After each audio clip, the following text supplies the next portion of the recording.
Hi, welcome to this first edition of Pastor's Book Corner. This is going to be a weekly release, we hope, in an effort to try to put good books in front of you, either from my library or books I know of that will be an encouragement to you, especially as many of us have a whole lot more time on our hands at home, some good resources to put in front of you. In fact, if you were the first person to text me, you're a member of Riverside Baptist Church, and you text me and you're the first member of Riverside to text me, I would be happy to get this book for you and somehow get it to you, either mail it to you or have an ebook sent your way.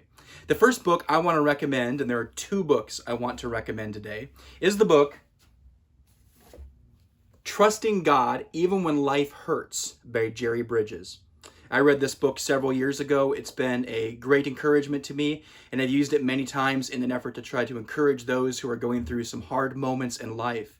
Just to take a quick look at the chapters of the book, the first two chapters, of which there are 14 total, the first two chapters are, Can You Trust God? And Is God in Control?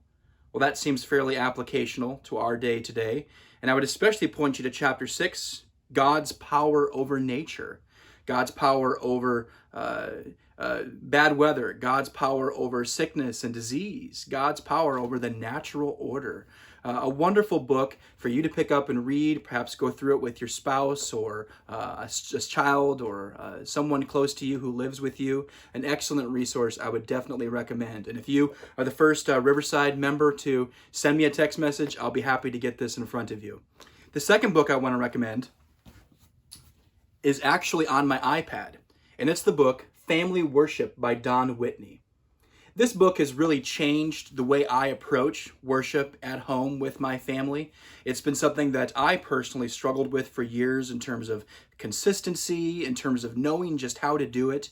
And one of the great takeaways I took from this book, Family Worship, is that family worship is really something that's quite simple. It involves ultimately three elements: prayer, reading scripture, and singing.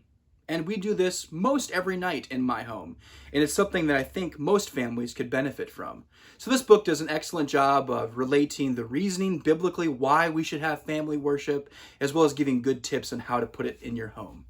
So those are the two books I want to recommend: Trusting God by Jerry Bridges and Family Worship by Whitney. So if you would like one of those books, reach out to me first. I'll make sure you get one. Have a good day.